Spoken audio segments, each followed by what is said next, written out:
majority of dogs shed hair at some time in their life, often seasonally, but some shed all year round. Now, seasonal shedding, of course, is completely normal in your dog. But what about hair loss that's not seasonal or that seems to be happening in large amounts or in specific areas of your dog's body?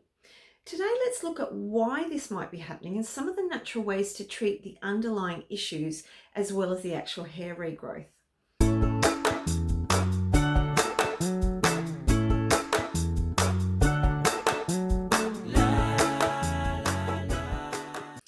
Hi there, Lyndall Pinchin, Canine Naturopath from Canine Vitality, and welcome to my channel, Happy Healthy Dogs, where it's my passion to help you help your dog live a longer, healthier life. Guys, I always appreciate you taking time to be here today to watch the video.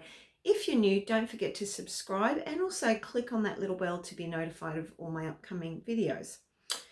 Now, why is your dog losing hair? Is it just normal shedding, or is there something else going on? Now, typically, aside from that normal hair loss in shedding, there are a few reasons why this might be happening. So let's today look at my 5 main reasons for hair loss. So number 1, firstly, bacterial or fungal infections. Now, this is quite common for your dog to experience hair loss with either a skin bacterial or yeast infection. Now, remember that bacteria and yeasts normally live in harmony on your dog's skin, but it's really only when the immune system or other imbalances occur that can cause sometimes an overgrowth of one or even both. And with this can come hair loss as a common side effect. So that's our first one. Now, secondly, allergies. As one of the most common ailments today, allergies can lead to all sorts of symptoms, but particularly hair loss. Now, this occurs not only because of the allergy itself, but of course it's that excessive or incessant scratching and chewing of the skin that can be causing hair to be pulled out or fall out. And this can occur anywhere in the body. Now, in severe cases, dogs almost might become hairless, which of course is really distressing for both the dog and the owner.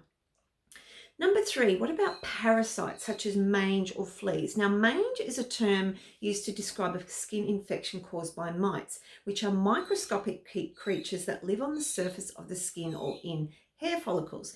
Now, they cause hair loss by itching or burrowing or chewing on the skin.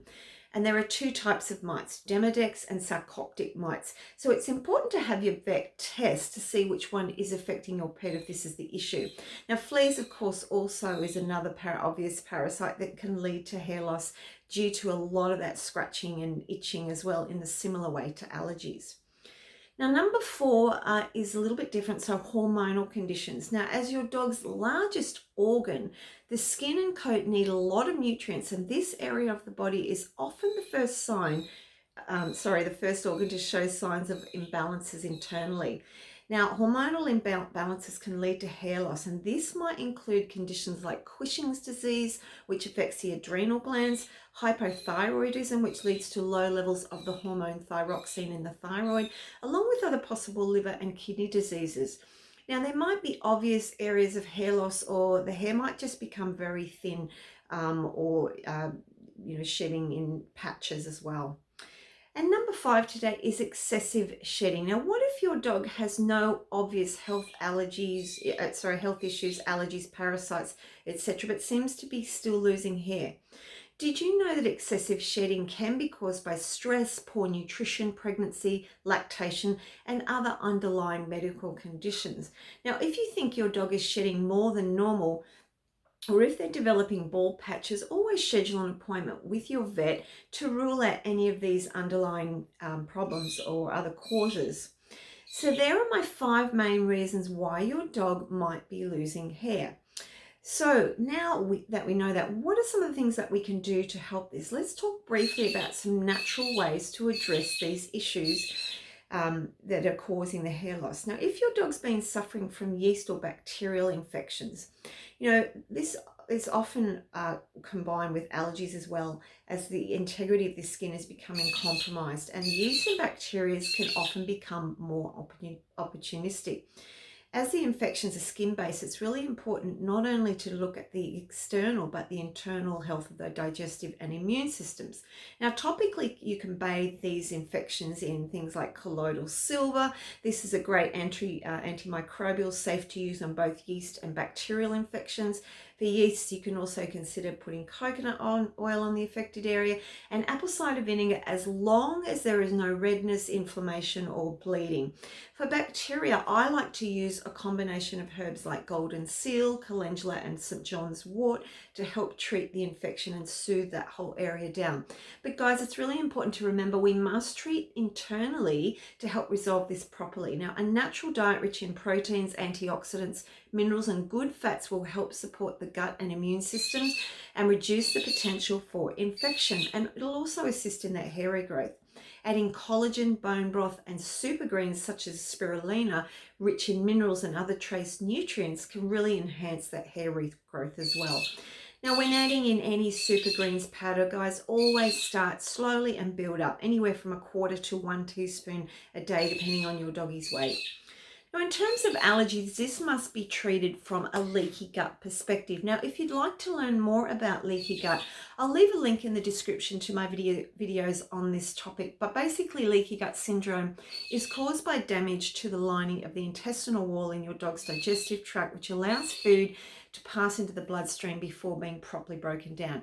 Now, this sets up a pattern of inflammation, allergies, yeast infections, and a whole host of other problems. So we want to avoid all chemicals and processed foods as where possible, and feed a raw organic diet as well. In addition, protein, omega-3 fatty acids like those found in oily fish and hemp seed, zinc, and antioxidants like vitamin E and A can all assist in skin healing and regrowing of the hair. Once again, collagen is also important, as I said, because it helps heal both skin and gut. Now, because allergies are a complex condition, I really haven't got time to go into all of the details, but these are just some general recommendations if your dog is suffering from allergies. Now, if that is an issue and you need help, please feel free to reach out to me. I'll put all my contact details below. What about parasites? Well, keeping your dog's immune system strong and healthy is one of the most important underlying things when it comes to avoiding parasites. Now, mange is often found in puppies and can cause significant hair loss, as I mentioned. One of the best things I've found to use on this with puppies is the natural antiparasitic oil called neem, which has a lot of essential acids and vitamin E and other compounds in it to help resolve mite infections, as well as reducing and soothing the itching and redness. Now, internally, I also use immune balancing herbs like medicinal mushrooms, astragalus, licorice, turmeric, echinacea, chamomile, and hypericum to help resolve the infection, balance the immune system, and also calm down that skin itching. Now, if your dog's got fleas, consider using food-grade diatomaceous earth along with neem, regular flea combing and washing of bedding and floors, etc., to help bring a flea infestation under control. But as with mange, a strong immune system is going to really help repel any parasite. Once you've got that infection under control, really the hair growth just comes back naturally. But using your collagen, herbs like rosemary and some of the other nutrients can help speed that process up. And most of these dogs are going to benefit from obviously a really high quality diet rich in protein, which is important, and nutrients to help bring that back into balance. Now, if your dog's excessively shedding due to stress or poor nutrition, it's important to address these problems. Particularly in the case of stress, consider adaptogenic herbs like ashwagandha, rhodiola, astragalus, and licorice to help support the adrenals and reduce levels of the stress hormone cortisol, which is often responsible for this hair loss. Add in vitamin C, B vitamins, and magnesium too, along with a really high quality diet rich in protein, vegetables, and good fats in small amounts. You can add in little bits of bone broth, collagen, vitamin A and E, biotin, zinc, and herbs like nettles, rosemary, alfalfa, rose hips, and yarrow will really help nutritional gaps and also speed up that hair regrowth and skin healing if required.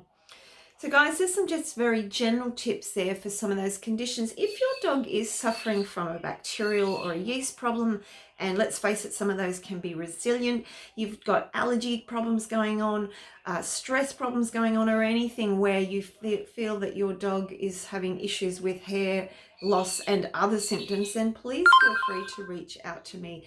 Either put a comment below, or you can contact me directly through all my contact details in the description. I'd love to help you further. And also I'd love to hear your story. If you've got a dog that's had issues around hair loss, please let me know below. And I love hearing your comments, and I always respond back. Well guys, I hope you enjoyed today's short video. If you did, please give it a thumbs up. Don't forget to subscribe, as I mentioned before. And I'm looking forward to catching up with you in another video. At the moment, I'm here in Queensland in a hopefully short lockdown, so I'm having fun creating some videos while I've got some more time. Anyway guys, have a lovely day. I will talk to you very soon. Bye for now.